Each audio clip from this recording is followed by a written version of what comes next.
এবার একটা গান খুবই মনে পড়ছে যে গানটা, একটা গান আছে না যে স্বার্থের পৃথিবীতে পাশে কেউ থাকে না আজীবন, ভালো কেউ বাসে না কোনো দিন, ফুরিয়ে গেলে শেষ প্রয়োজন।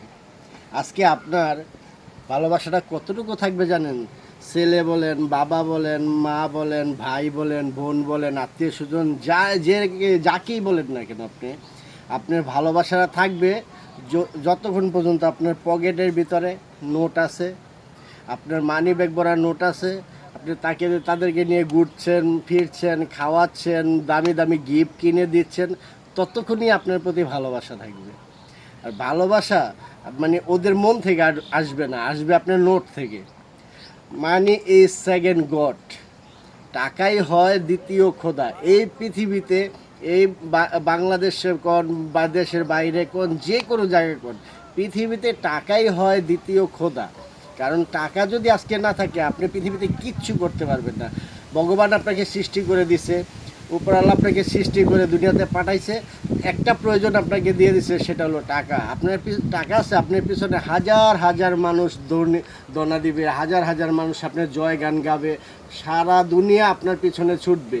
আজকে আপনার টাকা নাই, কান্না করেও দাম নাই। রাস্তার ভিতরে দেখেন, ফুটপাতের ভিতরে হাজার হাজার লোক না খেয়ে অনাহারে পড়ে আছে। কি হয় জানেন? ওদের কাছে কি নাই? টাকা নাই। আজকে যদি তাদের কাছে টাকা থাকতো, তাহলে দেখতেন যে তারাও 8-10টা ফ্যামিলির মতন, 8-10টা মানুষের মতন, উচ্চ ফ্যামিলির মানুষের মতন চলাফেরা, হাই সোসাইটি লেভেলে চলতো। আজকে তাদের টাকা নাই বিধায় কিন্তু তারা ইয়াতে বসে আছে, আপনার ফুটপাতে পড়ে আছে, অনাহারে অধস্তলে পড়ে আছে। আর আজকে আমার টাকা ছিল, আমাকে সবাই ব্যবহার করছে। আজকে আমার টাকা থাকবে, আমাকে ব্যবহার করবে, আপনার টাকা আছে, আপনাকে ব্যবহার করবে। তা এই জন্য আমি কথাটা বললাম যে টাকা ইজ সেকেন্ড গড, মানে টাকাই হয় দ্বিতীয় খোদা। যদিও আমার এই ভিডিওটাতে অনেকে অনেক রকমের কমেন্ট করতে পারে যে খোদার সাথে বা ভগবানের সাথে, ঈশ্বরের সাথে, আল্লাহর সাথে আমি তুলনা করছি। আসলে এটা ভুল। বলছি, পৃথিবীতে যখন আল্লাহ পাক সৃষ্টি করে, ভগবান বলেন, ঈশ্বর বলেন, যিশু বলেন, যাই বলেন, উপরওয়ালা তো একজনই, তাই না? দুনিয়াতে সৃষ্টি করে যখন আমাদেরকে পাঠায়, তারপরে একটা অভাব দেওয়া দেয় পরিপূর্ণতা করার জন্য, আর সেটা হলো গিয়ে টাকা। আজকে টাকা যদি আপনার থাকে, দেখবেন আপনার পিছনে কত হাজার হাজার কোটি কোটি মানুষের অভাব নেই।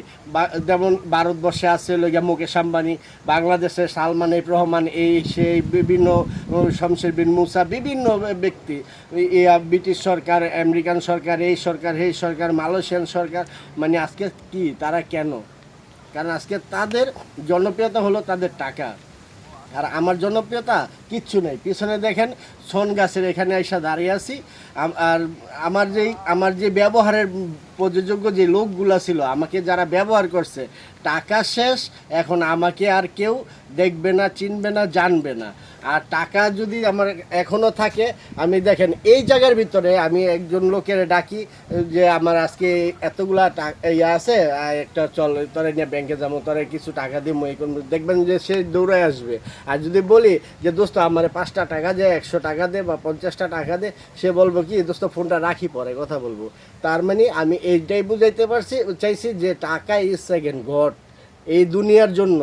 তো অতএব আপনি প্রতিষ্ঠিত হন, আপনি নিজে প্রতিষ্ঠিত হন, নিজেকে নিজে গড়ে তোলেন, আপনি টাকা কামান, আপনি আরও 10 জনকে চালান, সৎভাবে চালাবেন, সততা নিয়ে চালাবেন। কখনো কারো ক্ষতি করার চেষ্টা করবেন না, কখনো কারো উপকার ছাড়া অপকার করার চেষ্টা করবেন না। দেখবেন আপনি হবেন ওয়ান ম্যান, ওয়ান পিস। সারা দুনিয়ার ভিতরে আপনি হবেন ওয়ান পিস। কারণ আপনারা কেউ চিনুক বা না চিনুক, উপরে একজন আছে, সে জানতেছে আপনি কি করতেছেন। আর আপনি নিজে থেকে নিজে গর্ববোধ করতে পারবেন যে আমি সেই পুরুষ বা আমি সেই ব্যক্তি, যে ব্যক্তি আমি সততা নিয়ে গর্ব করে মৃত্যুবরণ করতে পারি, সততা নিয়ে চলতে পারি, সততা নিয়ে বাঁচতে পারি। সততাই আমার জীবনের সবচেয়ে মূল চাবিকাঠি। ভালো থাকবেন, আল্লাহ হাফেজ, গুড বাই। সবাই সুস্থ থাকবেন। আর আমাদের যদি ভালো লাগে থাকে, আমার চ্যানেলটা একটু সাপোর্ট করবেন।